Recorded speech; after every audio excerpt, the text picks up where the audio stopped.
Stephen Gavula graduated from Mahanoy City High School in June of 1949 and enlisted in the United States Army in September of the same year. After basic training at Fort Knox, Kentucky, he was transferred to Fort Gordon, Georgia. From that point on, Steve's life would be affected by events happening on the other side of the world in Asia.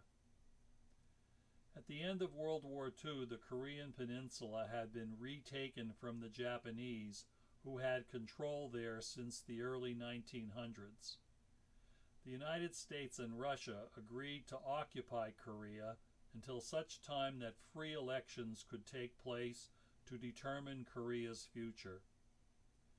The 38th parallel was the dividing line between the two occupied zones, with the Russians north of the line and the Americans south.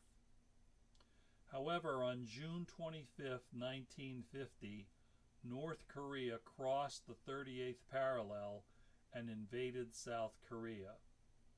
The Communist Party was very active in Korea, especially in the north. Korean Communist troops had greatly aided Mao Zedong with the successful communist takeover of China in 1949.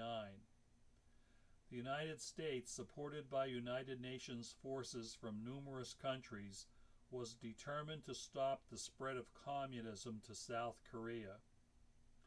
In July of 1950, Steve Gavula shipped out with Company B of the 32nd Infantry for Korea.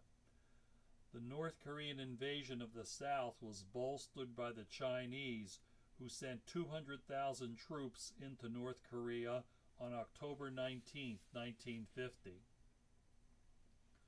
On November 26, 1950, Steve Gavula's unit was operating about 1 mile north of the 38th parallel when it was overrun by superior numbers of Chinese and North Korean forces.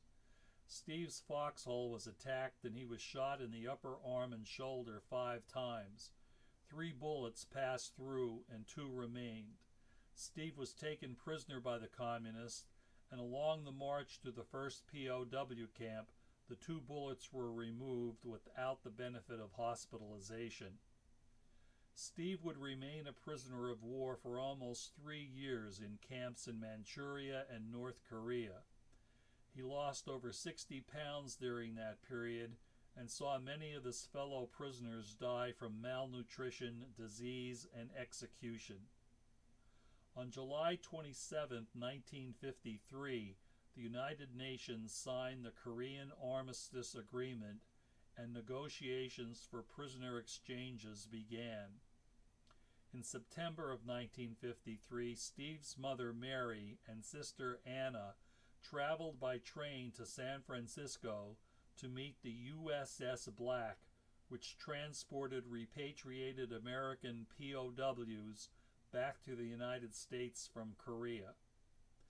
Mary, Anna, and Steve then returned to Pennsylvania by train, arriving in Mahanoy City on Monday, September 21st in the early evening, just in time for a huge welcome home parade which would be viewed by over 10,000 persons along the parade route.